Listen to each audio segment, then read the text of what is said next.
Hi everyone, welcome back to Pete's Garage. Have I got another dealership horror story for you?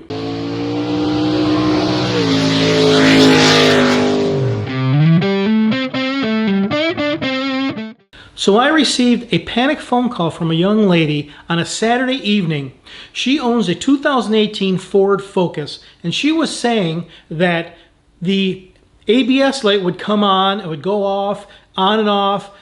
It would go into reduced power mode, and she had to pull off to the roadside as quickly as possible because when the ABS light come on, something happened, the steering wheel would lock up. So there must be some safety circuit that doesn't allow you to drive under certain safety conditions, whatever.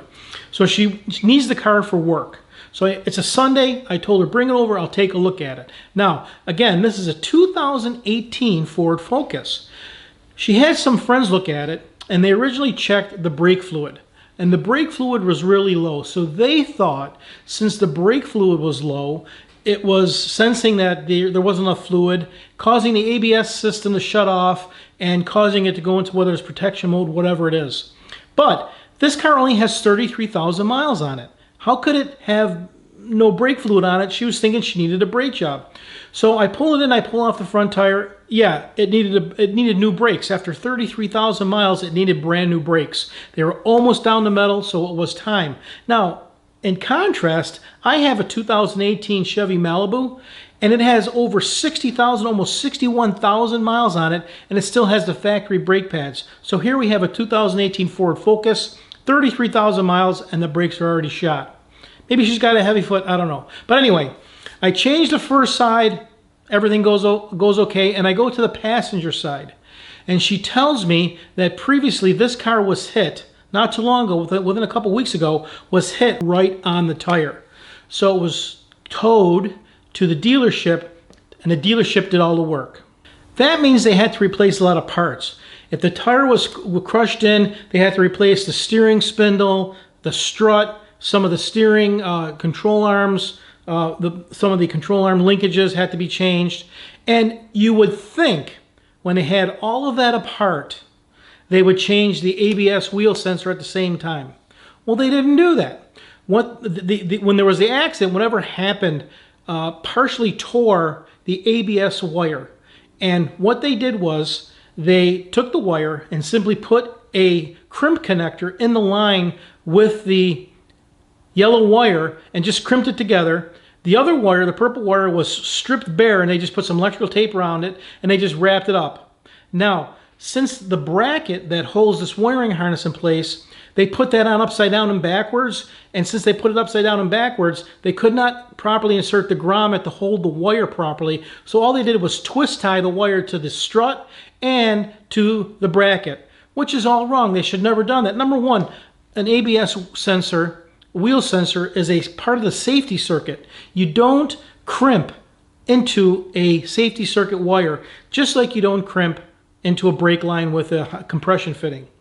So not only that, they did that, they put the wires on wrong, and since they did that, the wire was the wire for the ABS sensor, the wheel sensor, was rubbing on the tire and almost rubbed all the way through the wire. This wire is supposed to be on that bracket, but this grommet doesn't reach it because that bracket's on backwards.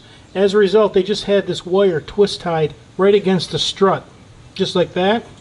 And since that bracket is backwards, they had this wire zip tied to the bracket there, which is no good. And they did that because somebody put this bracket on backwards at the dealer.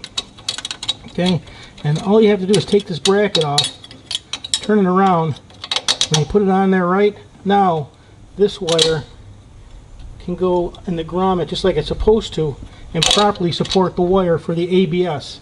Instead of properly replacing the ABS sensor, which would have given a new connector, which is up in here, instead of doing that, they put a crimp connector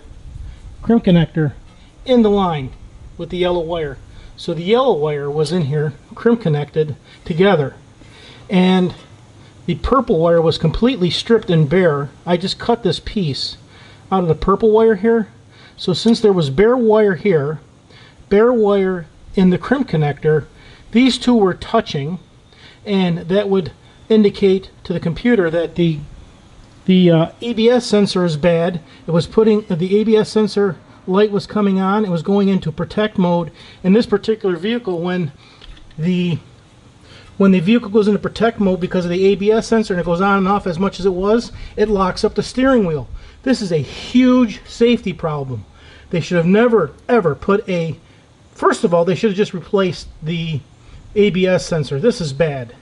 Now I got to get this person going, so I'm going to solder this and put heat shrink on there just to fix it. But you never put crimp connectors on safety circuits.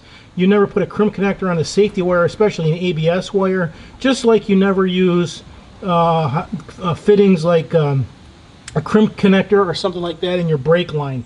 You always want to use fresh. So this is terrible. This is why you always want to check to make sure the work they did is right. I mean, twist ties, bracket backwards, wires not supported properly, crimping into wire, shoddy work. Terrible, terrible work. While the vehicle did need new brakes, I did change those, but it was the wire I had to fix. So I cut the wire, I cut it evenly, I individually spliced together, soldered, and individually shrink wrapped each wire, then put shrink wrap over the entire wire to make sure it was secure. Then I could put the wire back in the harness and mount it properly. Now I don't want to name the dealership because I don't want them to watch this video and sue me, because I don't know if they actually did do that work, but I have to trust the person who brought the car to me and said that this dealership just had it, that they did the work. And it was a Ford dealership in the town of Orchard Park, New York. So I'm assuming they did the work, and it was really bad. I spoke to the owner of the car, and they confirmed that yes, the dealership did that work, which is real shoddy. So again, if you go to a dealer and you have work done, when you pick up your car, look at it to make sure it's done right. What makes this whole thing worse is the invoice for the car. I think they charge the insurance company. They charge the insurance company for a wheel sensor that they never put in. Simply spliced the wire, crimped it together, which is bad, horrible, and they did a terrible, terrible job. Now, I am not saying that all dealerships are bad.